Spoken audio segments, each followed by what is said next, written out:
Somos iguales, somos diferentes. Somos 19 millones de temas por conversar. Somos País ADN, con Aldo Schiapacase e Isabel Tolosa.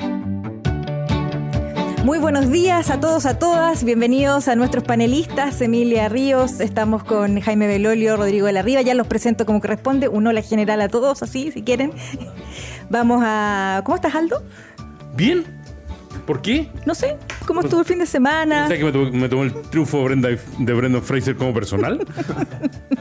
¿Cómo sabes que representa a gremio? Por los llantos, por... No quiero decir por qué, pero... ¿Viste los Óscar o no? Alcancé a ver algo, sí. ¿O viste fútbol? No, pues. Primero el fútbol, que dejó un sabor más o menos amargo, y después el Óscar. Pero, pucha, que por primera vez en la historia una actriz de origen oriental haya ganado el Óscar, no es poco. Y que una película incalificable. ¿La viste? Yo no la he podido ver. Porque hay gente que camiseteada dice, es primera vez que una película de ciencia ficción gana el Óscar. Primera vez que una comedia, no es primera vez, pero que una comedia obtiene tal cantidad de premios, también es relativo. Yo no sé cómo calificar esa vamos a hablar con los panelistas. ¿Te gustó el partido, Jaime Belolio, no? No me gustó. Además, esta es la primera vez que hace... Yo siempre voy al estadio, y parece que era buena idea ir para que ganáramos. Pero no, esta vez no pude ir y lo encontré fome. Sí, obviamente que uno lo pasa medio mal a veces, el palo, lo grité harto, pero no, encontré que estuvo bien deslucido y como que en los últimos minutos como que ya estuvieron de acuerdo en que como que fuera empate ya nomás. Y no trataron mucho más en el último cuarto de al final el Colo obviamente trató en los últimos minutos, pero no, me pareció bastante deslucido para ser un clásico que estaba esperando hace rato. Se me había olvidado esta faceta de Jaime Belolio, tan colocolino y sí, tan claro. Futbolista que se pone toda su camiseta. Los voy a presentar a quienes están aquí. Ustedes ya lo escuchan. Jaime Belolio, ingeniero comercial, Observatorio Territorial Universidad Andrés Bello. Seguimos ahí, ¿verdad? Ahí porque seguimos, no nos ahí veíamos estamos. hace rato. Y Sí. fuiste de los primeros panelistas que tuvimos acá y te estás reincorporando, así que Así bienvenido, es. Jaime. Muchas gracias. Estamos con la alcaldesa Emilia Rivas, cientista política, actual alcaldesa de Ñuñoa. ¿Cómo estás, Emilia? Bien, muy bien, muy bien. ¿Pudiste tomar vacaciones? Tomé vacaciones, sí, tuve una semanita fuera, así que ya hace ya unas semanas ya instalada de vuelta con todo marzo. Sí. Y estamos con Rodrigo de la Riva, sociólogo, socio director de Activa Research. ¿Cómo estás?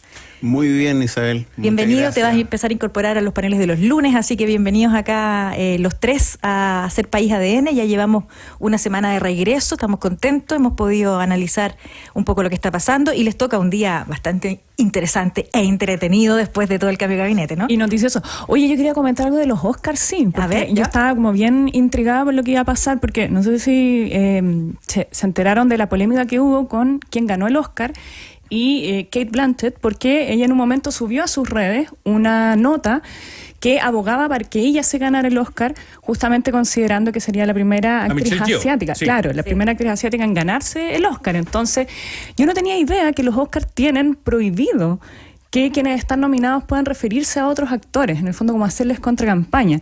Y en un momento no se sabía si eso iba a pesar o no, en que pudiera efectivamente al final dispararse los pies con eso, pero... No, y terminó siendo galardonada. Yo creo que habla bien también de que efectivamente se están abriendo las miradas, porque buenas actrices de descendencia asiática ha habido siempre, sino que ahora se empiezan a ver. Sí, de hecho retuiteé un artículo donde decía la importancia de que se valorara esa condición y haciendo hincapié en que la Cate Blanchett ya había ganado el Oscar y había sido postulada en 8 oportunidades. Justamente, Claro, lo que maravillosa pasa también. es que la Michelle Yeoh, que es la actriz, también fue como un movimiento de las actrices hollywoodenses para que la fueran a nominar. Desde ahí parte todo su... No estaba dentro de las categorías, no estaba en el radar. Entonces como que la impulsaron entre todas las mujeres porque parece que su actuación es muy potente. Yo no he visto la película, ¿la vieron? Yo la vi ¿Ya? a mediados de año, y a mí me pareció excelente. La definición es difícil, ¿no? Ciencia ficción, tiene de ciencia ficción, teoría de la relatividad, por ejemplo, pero tiene de fantasía y te sorprende, no sé, con unos dedos con salchicha, y uno dice, ¿qué está pasando acá? Pero son todas las alternativas que de alguna manera... La piedra con ojo es lo que más me gusta a mí de esa película. Bueno, la piedra... Ya, pero en fin, spoiler, pero hay un bueno. trasfondo, hay todo un relato y uno después hace el encaje. Es una muy buena película en términos de montaje. De hecho, ganó como uno de los Oscars Sí. al mejor montaje, ¿no? Porque la historia finalmente cierra, ¿no? Uno dice para dónde va esto y al final te das cuenta que tiene un sentido. A mí me mandaron a verla.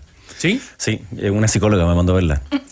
Uno de mis problemas es que yo soy muy disperso, entonces me dijo, anda a ver esa película. Y cuando la vi dije, no soy tan disperso como eso. No llego a tanta dispersión. No, nunca tanto. Porque al principio uno empieza a ver la película y te agota a los 5 minutos como que querís parar. Y yo efectivamente tuve que parar y dije, ya, tranquilo, ¿Qué más viene después de esto? Porque es toda la lógica del multiverso, tal como dice su nombre, ¿no? Que es como todo en todas partes. Pero yo creo que hay una línea, al menos que no sé cómo te pareció a ti, Rodrigo o Emilia, pero va la línea de que cuando la satisfacción quiere ser inmediata y tú estás buscando que eso sea permanente, simplemente no se alcanza. Entonces hay una línea en eso, en que hoy día vivimos un momento en el cual el mundo quiere o te entrega oportunidades inmediatas, pero el ser humano no es así. Entonces hay una contradicción en estar en todas partes al mismo tiempo que no estás en ninguna. Entonces yo creo que fue para mí entretenido, cumplí la tarea que me mandó la psicóloga de verlo y reflexionar al respecto. Pero te mandó para que te sintieras bien contigo mismo. Dije, soy menos disperso que esto, o sea, no es tan grave lo que tengo. Claro, para que viera el problema expuesto, digamos, ahí exacerbado. Pero es una buena película, es entretenida y está súper bien actuada además. A mí que me tiene chato el multiverso, encuentro que agarrárselo para el palanqueo durante un rato es buena maniobra. Sí. Ahora, tengo una pregunta para ustedes dos y la voy a ratificar después con Emilia. A propósito de Pedro Pascal, el cuello Mao. Ustedes tienen camisa con cuello Mao, ¿no? No, yo no. Yo tampoco. Me carga. No, pero me parece que fue un guiño a Chile, o sea, al presidente, ¿no? Él fue sin corbata, ¿no? Y él se para ahí sin corbata. Hoy día es ídolo mundial, Pedro Pascal, yo creo que hay que celebrarlo. Eso nos tiene como referencia, nos linkea con un evento como son los Óscares. Un excelente actor, ¿no? Es simpático, es lo que yo diría el pueblo quisiera tener, ¿no es cierto?, como representante en este mundo de Hollywood. Entonces, ¿qué mejor? Creo que está en su mejor momento, me parece bien. No, él es full taquillero, digo, obviamente la serie en la cual está, yo no he visto The Last of Us, pero Mandalorian y las otras son súper entretenidas, y saber que además que detrás de esa máscara de Mandalorian había un chileno, obviamente, que llamaba súper alto la atención, eso lo encuentro entretenido. Tiene gustos particulares, sí. Ese café que él se tomó me parece que es un exceso. Probablemente yo me tomara eso, tendría que partir a la clínica de inmediato, digamos. Pero no, es súper entretenido que esté en ese estándar, ¿no? Como un súper buen actor que está en las cuestiones más taquilleras del momento y además es uno de los presentadores del Oscar. O sea, obviamente que está en un pic. Bien. Pucha, hemos puesto una sola vez una camisa cuello Mao que fue para el 2008, promoción para los Juegos Olímpicos de Beijing, y yo creo que es incómoda. Es incómoda. Y sobre todo el cuello Mao alto. Hay que saber llevarla, yo creo. Sí, es una pieza que requiere cierto atrevimiento, cierto coraje. Así cierto cuello, diría yo. Aparte, claro, no le va bien a todo el mundo, pero no, qué bueno que Pedro Pascal pueda sacar la cara por Chile, tener ahí un buen representante en nuestro país. Aparte que siempre llama la atención lo vinculado que él está con Chile, a pesar de que claro, no se crió acá, sino que es básicamente de estar mirando, de estar viniendo. Entonces, precioso Pedro Pascal, estamos muy contentos de que le está yendo tan bien. Ahora, dicen que la camisa Mao, Aldo, es para gente alta. No es para cualquier persona. No cualquier persona se la puede poner. O sea, lo que te hicieron en los juegos no está bien. No está bien lo que te obligaron a hacer en aquel canal. Pero es que pero en su origen, Mao no era alto. Entonces primero, es como patúo que sea más alto. Y además, el cuello Mao impone otra cosa, Jaime. Mira, que yo aprendí en aquella oportunidad. La chaqueta sin solapa. Que también requiere su estilo. Su estilo, sí. Claro, su estilo. Mío 1,80 m Pedro Pascal, así que puede ahora ponerse eso. Para mí la sorpresa anoche fue Sin Novedad en el Frente. Creo que es un peliculón que no sé si la han tenido oportunidad de ver. No, totalmente recomendable, muy muy buena. Bueno, ganó mejor guión, mejor película extranjera. Está en Netflix ya, es de Netflix, sí, que también es otro de los grandes ganadores en la industria, ¿no? La Netflix, mayoría de las películas son de la plataforma. 16 películas nominadas, 16 nominaciones tenía Netflix, ganó 6, entre otras Pinocho también dentro de las producciones. Esta, Sin Novedad en el Frente, y un documental sobre los elefantes en la zona india. En general, esto es como ya la entrada de frentón de las plataformas al mundo de la industria del cine. No, absolutamente. Hay un documental que no ganó, que me tocó verlo, que lo recomiendo también, que se llama Volcano. Eres un cinéfilo, acabamos de descubrir aquí un... Me encanta el cine, sí, entonces me di el tiempo como para tratar de mirar ahí varias películas del Oscar antes que llegara el Oscar. Siempre hago el mismo ejercicio, pero me quedan otras, ¿no? Pero la noche fue claramente el mejor documental sobre el disidente ruso, la que se llevó la... Ya, conversemos sobre nuestro propio multiverso. ¿Okay? Pero son puros temas mundiales, contingentes. Transversales, absolutamente. No quiero seguir hablando del Oscar, ya, me autocensuro. vamos a nuestra propia película. Emilia, la llegada del nuevo canciller, de Jaime Aguirre, del mismo Jaime Pizarro, ¿significa solo desde el punto de vista etario, ya? ¿O solo desde la connotación de volver a recurrir a grandes referentes del pasado? Pizarro estuvo en gabinete, Von Claveren también. ¿Significa transar en lo que era el sueño de esta generación política, no? No, para nada. A ver, yo creo que el presidente, los cambios que realiza, él es bien explícito, y si bien siempre hay como un poco de lecturas debajo del agua, yo creo que él es bien explícito en la necesidad primero de avanzar con un gabinete con mayor capacidad de gestión. Eso muchas veces tiene que ver con cierta experiencia, ¿no? Y aparte también con ajustar políticamente el gabinete. ¿En qué sentido? En el sentido de que si bien en un comienzo se partió con esta idea incluso de los anillos, ¿cierto?, de distintas alianzas, de que en realidad por distinciones discursivas, retóricas, más o menos, hay una coalición que está sosteniendo este gobierno con más o menos desencuentros, pero que se ha ido afirmando en el tiempo. Y creo yo que finalmente, más allá de los temas generacionales, de que efectivamente el Frente Amplio irrumpió con una misión bien clara, que era, en el fondo, romper el status quo de la política binominal. Hoy día estamos en otro escenario, que es de consolidación, y ese es el objetivo, ¿no?, de consolidación de gobernabilidad. Y creo que esa es la señal que da el presidente, y no es en ningún caso transar, sino que es poner por delante lo que el país necesita hoy día, que son avances concretos. Bueno, a mí me pasa que el cambio, hay tres que nosotros podemos denominar propiamente como viejos crack. O sea, de partida, Jaime Pizarro, mi ídolo de chico, tenerlo de ministro del Deporte es un agrado. Además, he tenido la oportunidad de conocerlo y creo que es una persona muy, muy profesional, muy seria. Y el gobierno, yo creo que había mirado un poquito en menos algo que es clave, que son los panamericanos y los parapanamericanos. Porque es una imagen que se va a mostrar en Latinoamérica y también en el mundo sobre la organización de un evento de esa magnitud. Probablemente aquí me meto en la pata de los caballos y digo que después del Mundial de 62 probablemente es la experiencia atlética más importante que hemos tenido. Entonces, era súper relevante poner a alguien que conociera mucho no solo del deporte y su cultura y su mundo, sino que también de la ejecución en materia deportiva. Es decir, que pudiese desarrollar bien lo que va a venir. Creo que es clave. Von Claveren obviamente es también una de esas personas con altísima experiencia. Hay un cambio completo en relaciones exteriores. Yo me alegro que haya salido el ex subsecretario Ahumada. Creo que había sido puros dolores de cabeza, digamos, en materia de la imagen de Chile hacia afuera en la relación con otros países.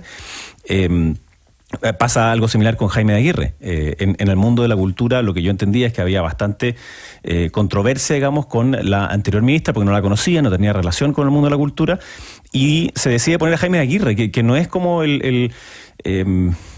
¿cómo decirlo? Como la especie como de la típica cultura hipster de izquierda. ¿Ah? Es más bien del mundo más masivo de la televisión, con ese pasado, además de haber hecho la canción del no y tantas otras cosas más, de haber participado en política desde una mirada más bien como cultural, pero más masiva. Y yo creo que eso es interesante en los 50 años del golpe, digamos. Me parece que ahí hay una oportunidad. Y en la subsecretaría es donde se ve un poquito más claro ese giro hacia el socialismo democrático, en donde el verdadero cambio fue cuando entró la ministra Toá y entró la ministra Uriarte. Aquí no hubo como un cambio muy significativo, sino que más bien sectorial, y en algunos de la subsecretaría, yo estoy de acuerdo con la alcaldesa cuando dice que aquí es como para esa gestión pública. Por ejemplo, la nueva ministra del MOP es una persona que es experta en esa gestión pública y es reconocida transversalmente así, digamos, tiene mucha capacidad en hacerlo. La nueva ministra de Ciencia también es una persona que viene de ahí, que también tiene esa misma experiencia. Entonces, es una buena noticia que el gobierno hoy día esté abriéndose espacios a personas que antes había como desacreditado por haber pertenecido a esos famosos 30 años, y que hoy día se valore esa experiencia para la gestión pública, que creo que es un debe que tiene el gobierno en muchas áreas. En todo caso, solo una cosa, que no es que cuando se haga un discurso político en torno a la necesidad de cambios profundos y se cuestiona un proyecto político, es muy distinto a que uno diga, oye, el Frente Amplio cuestionó persona a persona su experiencia, ¿se entiende? Entonces, por eso hoy día, efectivamente, después de un año, esto empieza a cuajar de esta manera, porque jamás nunca nadie atacó al actual ministro de Cultura, por la historia que tenía, ¿no? Entonces, yo creo que son planos distintos, entiendo que se entiende a mezclar todo, pero no fue así, digamos. No es que hayamos atacado personalmente a cada persona que hoy día que tenía más experiencia que nosotros. Creo que es importante hacer esa distinción. El cambio ministerial Jaime Aguirre puede ser puede haber sido como creo que es un mal ejemplo, porque yo creo que a él sí lo criticaron cuando estuvo a cargo de TVN, pero te entiendo el mensaje de fondo, ¿no? Que era, en Chilevisión, pero además acuérdate que él fue director de TVN cuando pasamos la ley en que cambia y se crea el canal cultural. Él fue el que negoció parte de eso. Y ahí director ejecutivo, antes había sido director de programación en los 90. Pero no hay ninguna duda de que una persona que tiene muchísima experiencia en el ámbito cultural, lo que pasa es que es distinta que la que pueden tener otras personas, digamos, típicamente como más de izquierda en el ámbito cultural, digo. Bien, el gobierno creo que tiene que pasar del relato a la acción y este cambio ministerial a eso es lo que responde, ¿no? Por eso pone a figuras con mucha más experiencia en gestión pública, ¿no? Y se espera de ellos que logren ejecutar y visibilizar esa gestión. Porque en relato no le falta. El presidente, por ejemplo, tiene un liderazgo carismático que se le reconoce, ¿no? A mí me encantó, por ejemplo, esta encomendación pública que le hizo a cada uno de los ministros el viernes, ¿no? Una tarea, un propósito.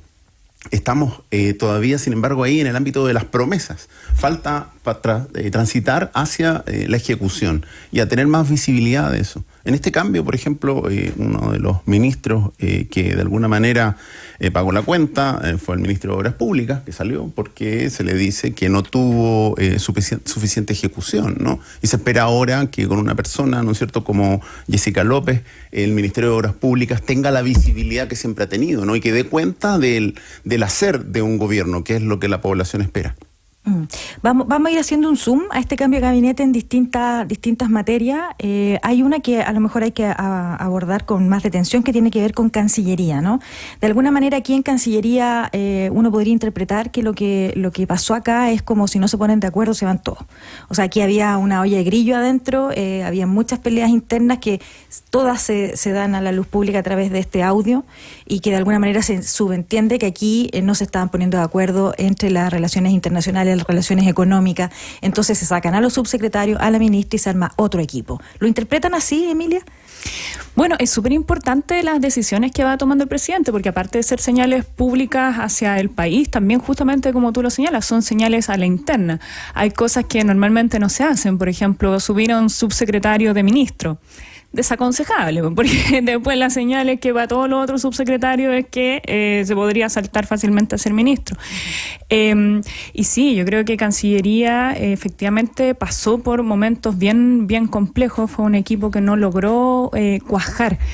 Y por lo tanto yo creo que parte de la señal que da el presidente con esto es retomar y imprimirle a Cancillería el rol de la función del Estado, ¿no? De la política de Estado, que va más allá, ¿cierto?, de la opinión de un subsecretario en algún tema particular, sino que tiene que ver con sostener relaciones internacionales de largo plazo. Esa es finalmente la gran meta de Cancillería. Y creo yo también poner a Chile en un rol relevante en relaciones internacionales, en organismos en América Latina, pero también en el mundo donde Chile ha jugado un papel. Bueno, a mí me parece que se cumple un poquito eso, ¿no? Como no se pusieron de acuerdo más bien, entonces fueron cambiados todos. Algunas de las cosas que le tocaron a la exministra Urrejola fueron errores del propio presidente. De varios comentarios que tuvieron que cambiar y que tuvieron que salir a explicar después. Entonces eso no era responsabilidad, digamos, de Cancillería, pero sí, me acuerdo las distintas disputas que tuvo el ex subsecretario Humada con Hacienda, con Interior y con quien pasara por el frente más bien. Entonces ahí obviamente que había un conflicto y que entiendo que además internamente tenía conflicto con la propia exministra. Y después el caso del audio también hizo que internamente quedara bastante fracturado eso. Y la relación entre como la autoridad principal, que es la ex ministra Urrejola, más las otras dos personas, evidentemente estaban ahí, estaba fracturado. Entonces nombrar a todos, o descabezar y nombrar a todos de nuevo, hay un riesgo. Lo que pasa es que ese riesgo se minimiza cuando entra una persona como Van Claven, que tiene mucha experiencia ahí mismo, y como Gloria de la Fuente, que yo sé que también venía varias veces por acá, así que... Era nuestra panelista. Se fue Víctor Orellana, Educación, y Gloria, de subsecretaria, a Relaciones Exteriores. Y como cambia desde Hacienda, la subsecretaria, digamos, hacia allá, también tiene experiencia pública. Entonces, obviamente, ahí se asegura de que hay un equipo que no le va a costar subirse a ese carro de alta velocidad, digamos, que es un ministerio. Pero claramente hubo un reset, ¿ah? Así que ahí completamente decir, ya, ok, esto lo vamos a cambiar porque no está funcionando bien y yo creo que fue una buena decisión. Es que cuando las confianzas se quiebran, como la filtración de un audio de una reunión privada, no hay mucho que hacer. Eso es muy decidor de cómo está ese equipo, ¿no? De finalmente cómo van a ejecutar los planes que se fijan, ¿no es cierto? Como en este caso como cartera de Relaciones Exteriores. Fueron muchos los errores, ¿no? Y lo que cabía ahí era hacer el reset, ¿no? Definitivamente cambiar el equipo. ¿Qué de malo tiene cambiar un equipo que definitivamente no demuestra o no cumple con el propósito por el cual se le puso en ese cargo, ¿no? Vamos a seguir conversando sobre los coletazos para el Partido Liberal. Alguna vez prometimos que no íbamos a comentar nunca una columna de Carlos Peña, ¿no? Y menos una entrevista. Es que cuando está la Grace Schmidt se enoja mucho cuando hablamos de Carlos Peña, porque fue su rector y no le gustan las opiniones, pero lamentablemente marcó la agenda ayer, nuevamente, ¿no? Y José Antonio, vamos a tener que referirnos a la... Yo creo que José Antonio Gás estuvo más duro con Piñera que con el gobierno, pero en fin. No es raro en él. ¿Sí? ¿Alguno fue a los búnkers o no? No me quedé sin entradas, todo agotado, no alcancé a comprar, cuando traté ya no quedaban. Camila va a todos los conciertos y nos cuenta cómo le va. Obviamente viene ahí con cara de concierto. Maravilloso, dice. A nosotros como quedó la caña, o sea, a los que vemos el mundo, devuélvenos al Estadio Nacional, por favor, de una vez, Emilia. Oye, bueno, justamente una de las cosas que pasó un poco inadvertida es que al gobierno le tocó asumir una entrega de verdad paupérrima del estado de avance, al menos en el Estadio Nacional, que me ha tocado verlo bien de cerca. Entonces, o sea, tramitaciones que estaban a la mitad, que tenía la mitad de los papeles en términos ambientales, con nosotros mismos en la dirección de obra. Y bueno, ha sido una carrera contra el tiempo, así que vamos obviamente a seguir trabajando con el ministro y con su equipo para sacar adelante los Panamericanos, que justamente son el mayor evento deportivo probablemente después de los Juegos Olímpicos y el Mundial de Fútbol. Queda muy poquito, son 7 meses, ¿no? Sí. Octubre. Pero además que son los Panamericanos y en noviembre los Panamericanos. Súper necesario porque renunciamos 2 veces a organizar los Panamericanos, que es una cuestión que no ha pasado nunca a nivel continental. El año 75, que era más o menos obvio, y luego el 85. Pero ahí Jaime Pizarro, bueno, tiene una gran tarea, un gran desafío, es una tremenda figura pública, me imagino, tiene ya experiencia como ministro, ¿no es cierto? Es de esperar que saque adelante los Juegos. Y tiene experiencia en gestión también, entonces yo creo que eso es súper relevante. En Perú, cuando la última vez que organizaron estos juegos, iban súper atrasados y le pusieron mucha plata, pero no basta con poner mucha plata, sino que hay que saber cómo se gestiona esa alta plata para que la cuestión pase, digamos, y no se transforme en verdaderos elefantes blancos después. Yo creo que hay una cuestión que es bien necesaria, porque si tú haces infraestructura deportiva que después va a quedar en desuso, no conviene como sociedad, no conviene como país. Yo creo que ahí hay un debate en adelante que se puede hacer sobre las organizaciones de los Juegos Olímpicos. Los Panamericanos son distintos, digamos, pero los Juegos Olímpicos o los Mundiales, que requieren de una inversión muy grande, que tiene que quedarse por mucho tiempo y que hace más sentido que se hagan entre varios países, precisamente por la gigantesca infraestructura que se requiere para que eso esté a la altura. Pero aquí yo creo que tenemos una buena oportunidad de relanzar algunas cosas o de algunos ámbitos deportivos, digamos, que no estaban tan puestos a la modernidad como requería. Hacemos País ADN con Emilia Ríos, Jaime Belolio y Rodrigo de la Riva esta mañana. Sí, habíamos dejado anunciado seguir conversando sobre el cambio de gabinete, sin duda. Habíamos hablado algo sobre el tema de la Cancillería, pero también hay coletazos para el Partido Liberal, que pierden un ministro. Tienen 2 subsecretarios, hay que decirlo, porque pareciera ser que el Partido Liberal se quedó sin nada, pero no. Tiene 2 subsecretarios en Subsecretaría de Turismo. Está Verónica Pardo, y déjenme recordar la otra subsecretaría que tiene, que Energía, es creo, la ¿no? Energía, con Luis Felipe Ramos. El expresidente del Partido Liberal. Exacto, pero esto tuvo coletazos políticos para el presidente, Patricio Morales, que también es panelista nuestro además, que ya vamos a tener su visión aquí mismo. ¿Cómo se explica esto, Rodrigo, cuando hay que hacer estos ajustes ministeriales? Bien, hay hoy día de alguna manera ciertos principios que hay que respetar. Uno de ellos es la paridad de género, ¿no? Y la paridad de género evidentemente te exige tener 50-50 en el gabinete, que hoy día existe ese 50-50, pero a su vez te limita el espectro de posibles elecciones. Y si lo cruzas con el necesario cuoteo político de la coalición, alguien potencialmente puede quedar fuera de esa ecuación. Y ese, a mi juicio, fue el resultado de esta decisión, ¿no? Que fue una decisión que muchos consideran que fue a trastabillones, porque bueno, se sacaron 2 sillas en el último minuto, pero son decisiones difíciles que le competen al presidente, que seguramente hasta último minuto está pensando, porque hay que revisar los currículums, revisar el historial, revisar los Twitter, ¿no es cierto?, históricos, ¿no? Y tener claridad de que la persona que se va a designar en el cargo sea una persona idónea, competente y va a ser capaz de cumplir con ese propósito. Potencialmente en ese escenario, por los pesos relativos que tiene cada coalición, el Partido Liberal quedó con un peso menor en la decisión. Jaime, ¿había mala gestión en el Ministerio de Obras Públicas? Mira, yo no conocí mucho al ministro de Obras Públicas, que yo creo que es una de las razones por las cuales también lo pueden haber sacado. Lo escuché obviamente en algunas entrevistas. Yo soy de aquellos que lee todo, siempre, pero él era una persona que no salió mucho en un ministerio que da para mucho. Entonces yo creo que sí había un problema, no sé cómo estaba internamente, por eso a eso me refiero que no lo conozco suficiente, pero evidentemente en términos como de los datos de ejecución presupuestaria en ámbitos como de capital, el gobierno lo hizo mal. O sea, tuvo un 83% de ejecución. Y particularmente en el ámbito de concesiones también. Entonces, creo que ahí faltó mucho por hacer y la ministra que asume hoy día es una persona que es experta en esa gestión pública. Entonces, yo creo que ahí hay un cambio. Ahora, para los partidos, no vale esto como de que te saco un ministro pero te doy 2 subsecretarios. Como que no son intercambiables, digamos. Son cosas distintas. No son laminitas así como ya de 3 Messi por 15 láminas. No funciona así. Y entonces el reclamo que hace el propio ministro me pareció un poquito osado que él le hubiese dado una entrevista al día siguiente. Porque sale y dice que lo cambiaron y le avisaron 1 hora antes, lo cual quiere decir que esas sillas que entraron y salieron tenían que ver con esos ajustes de último minuto. Mi impresión es que el que se salvó por milímetros, digamos, fue el ministro de Educación. Yo creo que ahí el gobierno comete un error, digamos.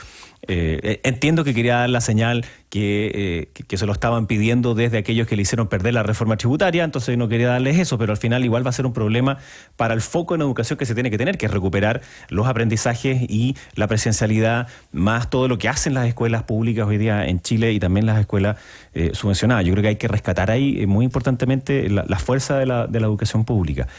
Entonces entiendo que el Partido Liberal pueda estar molesto, pero es algo como que van a tener que desmolestarse nomás.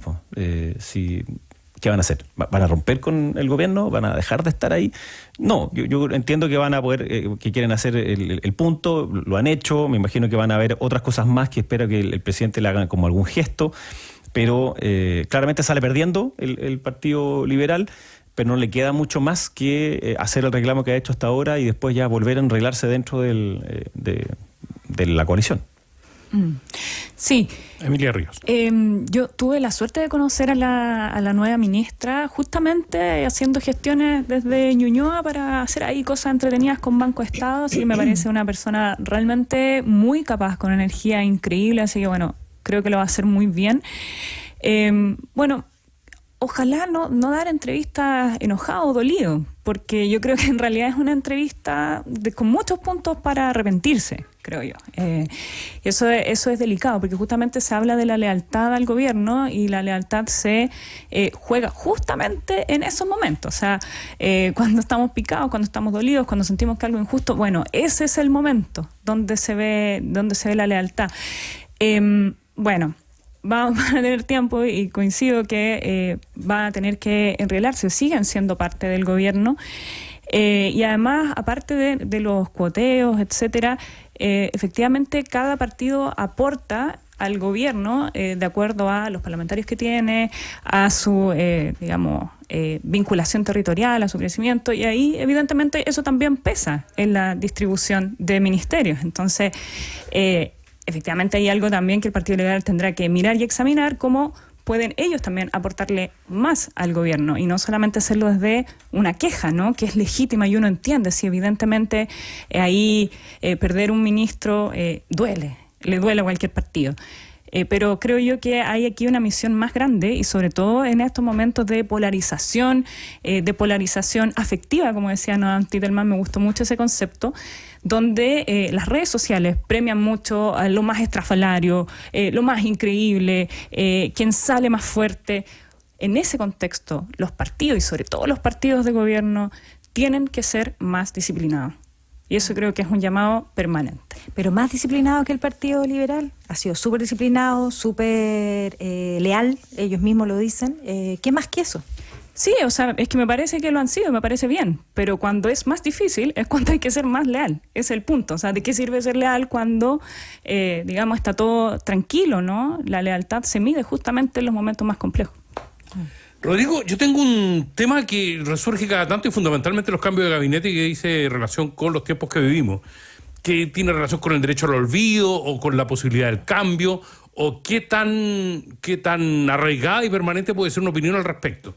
A propósito de la discusión del presupuesto, de la reforma tributaria, se reflotaron antiguos tweets del presidente en torno a la discusión de estas reformas. Lo que ha sido más o menos una tendencia, tú lo mencionabas a propósito del cambio de gabinete, revisemos todos los tweets para atrás para ver quién nos favorece y qué nos perjudica. Aparentemente Gabriel Boric tiene tweet para todo, es decir, ese va a ser una caja sin fin cada vez que se toma una decisión al respecto, ¿no? ¿Por qué te ríes, Jaime Beloni? Porque es verdad. Es que el partido a cargo de una revolución, siendo revolucionario, y sus tweets en alguna medida apuntaban todos a cuestionar el modelo, ¿no? Y así llegó al poder, ¿no? Con un proyecto país distinto, refundacional, proyecto que se apalancó en un cambio constitucional y que lamentablemente el 4 de septiembre ese proyecto de alguna manera terminó. O sea, se cerró la posibilidad de levantar todos esos ideales y ese proyecto país. Y se vio obligado a morigerar, a moderar su postura, ¿no? Por lo tanto, él a lo que debiera hoy día estar apuntando es a acercar posturas, primero fortaleciendo el ministerio, como lo está haciendo, con la coalición con la cual ha demostrado mayor gobernabilidad, que es el socialismo democrático, con Apruebo Dignidad en conjunto, ¿no? Y poder desde ahí, ¿no es cierto?, tender puentes con... hoy día los que están más próximos son DC y amarillos, ¿no? Porque la derecha definitivamente, el bloque completo está en contra de cualquier iniciativa del gobierno, lo demostró rechazando y declarando públicamente un rechazo a la reforma tributaria y con ello el sustento de todo el plan que el gobierno y el ministro Marcel tenía a ejecutar. Y por tanto, lo que se tiene que hacer hoy día es insistir y tratar de lograr acuerdos. El ministro Marcel ayer decía, ¿vamos a ir de nuevo a insistir al Senado? Sí, estaba en duda el viernes, ¿no? El miércoles de la semana pasada. Ayer dice, sí, voy de nuevo, pero voy con un plan nuevo, un plan que quizás reconsidere algunos elementos que la oposición hoy día pudiese considerar que haga viable esta reforma para darle sustento a este plan que es moderado respecto de lo que era el plan inicial del gobierno. El plan inicial del gobierno ya no existe. Hoy día la coalición se reconfigura, es otra. El gabinete mismo madura, crece en edad, en experiencia, ¿no? Y se espera, y la población así lo espera, porque es la gente la que espera acciones concretas aquí y ahora.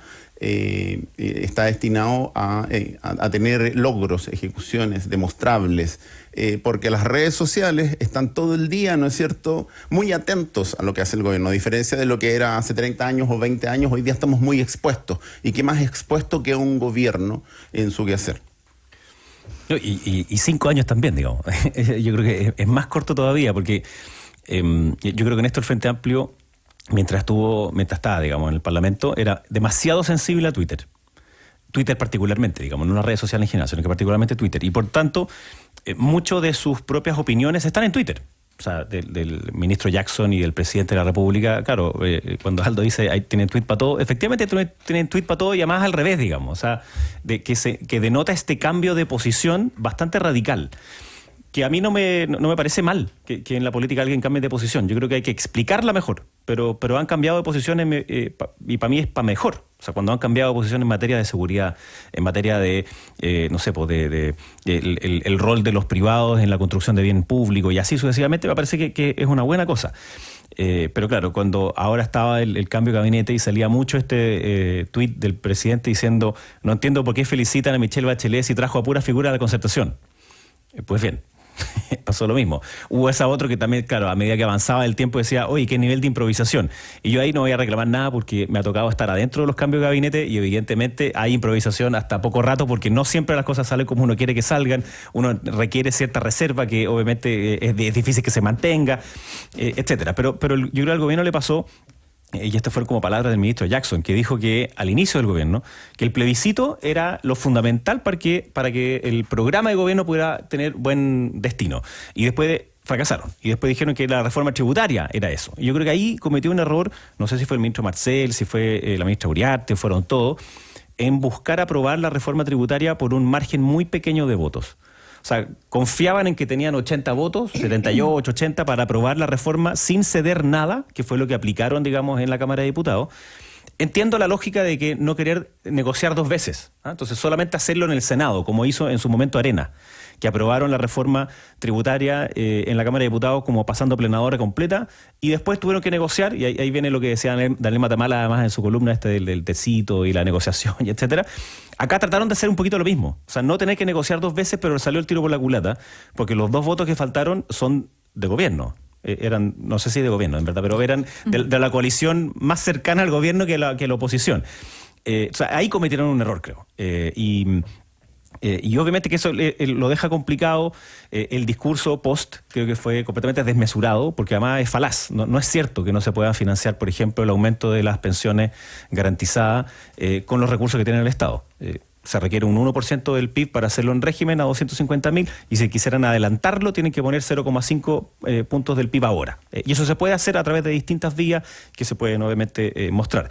Entonces el ministro tuvo que cambiar su tono después para decir, sí, quiero ir a volver al Senado para generar una cuestión más amplia. Yo creo que ese es el tono que se requiere y no el otro, no el que acusa de haber votado en contra de la idea de legislar porque los propios ministros, compañeros de él, digamos, y el propio presidente votaron innumerables veces en contra de la idea de legislar de reforma tributaria, de reformas contra el narcotráfico, contra el terrorismo, contra el robo de madera, o sea, y no se trata de eso. Yo creo que hoy día es un momento en el cual debiese tender más hacia la no sé si necesariamente la palabra es moderación, pero sí al encuentro, al que el diálogo rinda frutos, porque las personas están buscando eso, que un proceso constituyente además termine con reglas aceptadas y aceptables para todos. Cerrar ese ciclo. Entonces yo creo que ahí hay diferencias dentro de la oposición. En esta materia fueron muchos meses en los cuales la oposición dijo así no, y el gobierno dijo bueno, ok, entonces lo vamos a negociar en el Senado, pero les faltó pasar esa primera valla, suponiendo que la tenían lista y no la tenían. Entonces es un aprendizaje, creo que para las reformas que vienen ahora, que también son muy importantes para las personas. ¿Emilia? Sí, bueno, primero, quizás tratando de ser optimista dentro de lo malo. Efectivamente, esto es una derrota muy importante para el gobierno y es una derrota de la coalición completa. O sea, acá no es la derrota del Frente Amplio, no es la derrota del socialismo democrático, es la derrota del gobierno que tiene una coalición en la práctica que la sustenta. Ahora, una coalición que votó bastante ordenadamente, además, hay que decirlo, sí, no le alcanzaban los votos. Y ahí yo estoy segura que se están haciendo todos los análisis de qué efectivamente pasó y cuáles fueron los supuestos sobre los cuales se trabajaron. Ahora, yo quisiera ir a un tema quizás más de fondo, que tiene que ver con las elecciones que está haciendo la oposición en estos momentos. Hace 5 años atrás se había presentado tal proyecto y que la oposición en ese momento ha rechazado, no son excusas. Hoy día, o sea, el momento político hoy día es muy distinto. Se han quemado muchos cartuchos en términos de presiones de la misma ciudadanía para lograr cambios. Y esta actitud donde la derecha dice ni siquiera vamos a hablar de este tema. en un proyecto de ley que además ha sido totalmente avalado, por ejemplo, por la OECD, que son, es cierto, este club de países a los cuales nos queremos parecer, donde ya es de público conocimiento que el nivel de carga tributaria que tenemos en Chile para los tramos de ingreso más alto es muy bajo en comparación a lo que tenían los países desarrollados a nuestro mismo nivel de desarrollo. Entonces, decirle que no a la idea de discutir, creo que es una pésima señal. Se suma además a, digamos, el berrinche en torno a la mesa de seguridad, ¿cierto? Bajarse de eso, lo conversamos varias veces. Y creo yo que ahí quizá la derecha está jugando un juego peligroso, que es estirar el chicle con el riesgo que se corte. En un contexto además donde se vienen las elecciones constitucionales y uno en el fondo está viendo, está tomando nota, o sea, la derecha cada vez que tiene oportunidad de abrir, o más bien dicho, de cerrar la puerta a cambios importantes, que no son cambios radicales. La reforma tributaria venía con la posibilidad de rebajar impuestos a las pymes. Entonces, nos llenamos la boca con las pymes, pero le cerramos la puerta a discutir beneficios para ellas. ¿Hasta cuándo? Yo creo que de verdad esa actitud no da para más. El gobierno tiene que trabajar con esto, lamentablemente, pero creo que el llamado es de verdad abrirse a discutir. Porque hoy día puede ser una victoria, pero en realidad para el país no lo es y creo que para la misma derecha no lo va a hacer. Jaime, ahí hay una interpelación directa. Perdona, Rodrigo, hay algo que quisiera... Dejando también... establecido de antemano, Emilia, que la fuga se produce por los votos de que están a la izquierda del gobierno. Claro, o sea, sí, por supuesto. O sea, y es lo que parece más una vendetta que una... Pamela Giles es un radical libre y hoy día efectivamente ella no es del gobierno. Ella le hace gesto al Partido de la Gente, que es un partido de derecha, etcétera. O sea, no se puede contar con ese voto. Y el Partido Ecologista Verde, ex Partido Ecologista Verde, también hay que tomar nota, está en un proceso de volver a reconstituirse y por lo tanto creo que hay que incorporar en nuestro análisis que cuando tengan oportunidad de aparecer, hasta que no demuestren lo contrario, usando los medios que sea, lo van a usar. Entonces, por supuesto, son partidos más pequeños, que quizás están en otro negocio en este momento, pero los partidos que hablan de sí mismos como partidos que están preocupados por Chile y por la gobernabilidad, uno esperaría que pudiesen tener una capacidad de al menos decirle al gobierno, ok, empecemos a discutir sobre este tema. No, yo voy a decir primero que yo estoy de acuerdo con Emilia en que uno debiera no necesariamente mirar lo que pasó antes, pero sí hay que tener buena memoria para que sea el mismo estándar. O sea, cuando fueron oposición ustedes acusaron a 11 ministros y ministras.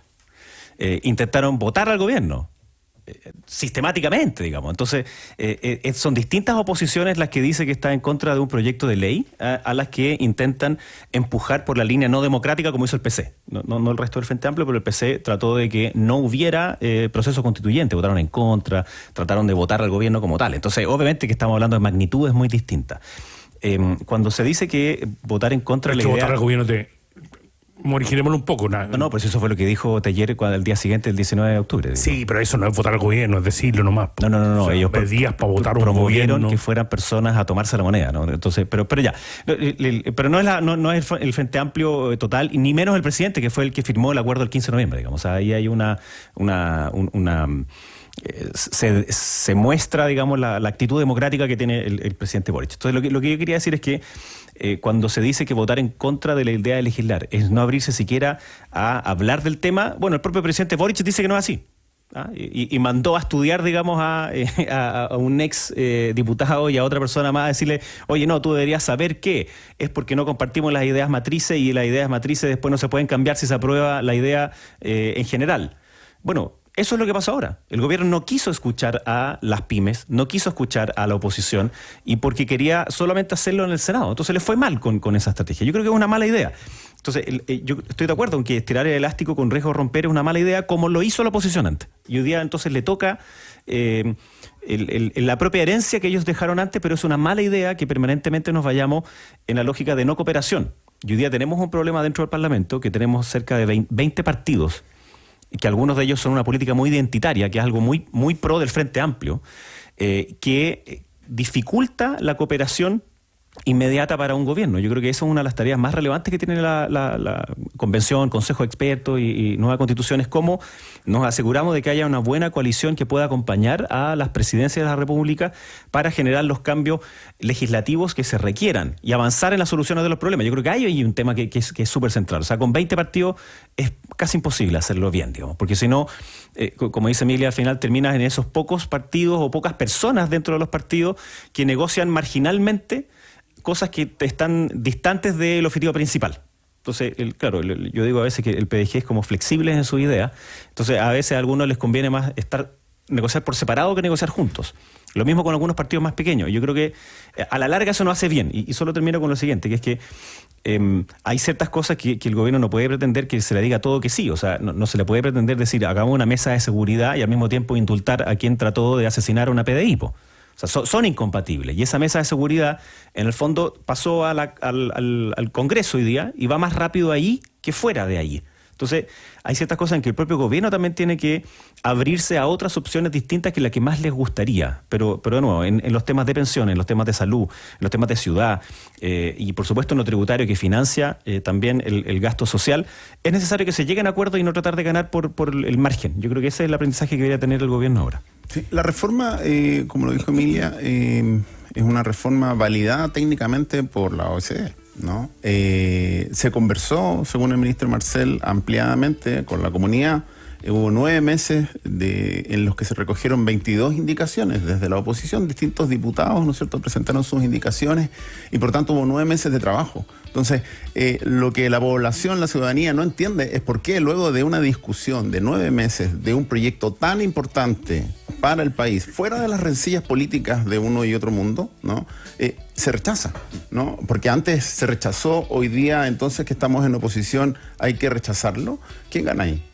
Gana la oposición porque promueve la alternancia, de esa manera demuestra que el gobierno no está haciendo bien las cosas y con eso garantiza y construye un camino para poder ser reelecto. Eso es lo que visualiza la gente y no visualiza que finalmente haya un espacio de acuerdo donde habrán divergencias, pero bueno, busquemos los espacios. No se aceptó legislar siquiera, ¿no? Pensar en cada uno de los puntos. Bueno, volvamos a replantear los puntos.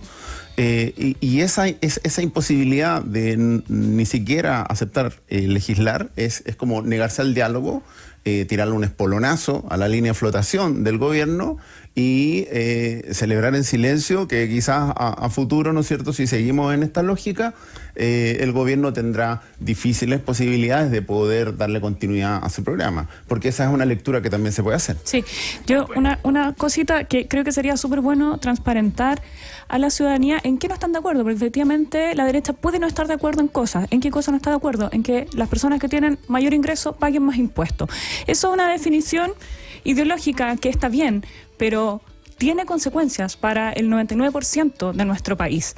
Entonces, ahí creo que tenemos que ser transparentes en cuáles son nuestras ideas. Y eso es lo que defiende hoy día la derecha y eso es lo que hizo con el rechazo a la reforma tributaria. 15 segundos. Yo estoy de acuerdo con que las personas que tienen más ingresos paguen más impuestos. De eso se trata en los... De hecho, el que votaron en contra, el presidente Boric, cuando vota en contra de la reforma anterior, dice que es para bajar impuestos y es falso, era para subir los impuestos antes. Lo que sí es que esta no estaba bien estructurada, entonces hay cosas que había que mejorar necesariamente y quizás una idea en eso, Rodrigo, que puede ser una solución, comillas. Yo creo que la ganancia corta de tú votaste en contra, yo voto en contra, es mala. Porque es cortita, pero después en la medida no hace mal. En el Senado votan distinto que en la Cámara. ¿En qué sentido? En que primero se vota el proyecto en general. En la comisión se vota en general, se vota en la sala en general y después se va en particular. ¿Qué hubiese cambiado acá? Es que en vez de estar 8 meses discutiendo algo, hubiese dicho al tiro si que podía o no podía seguir en adelante. Entonces, cuando se vota una idea en general, no se vota una idea teórica, se vota una idea concreta expuesta en un texto, porque si no, no existiría la idea en general.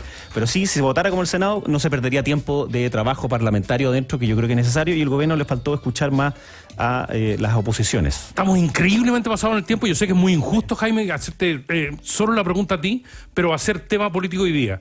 La situación de Karen Rojo, se aprobó la extradición en los Países Bajos. De alguna manera... es el símbolo del mal manejo, de la corrupción, en este caso, en las alcaldías. Pucha, le pega fuerte al sector.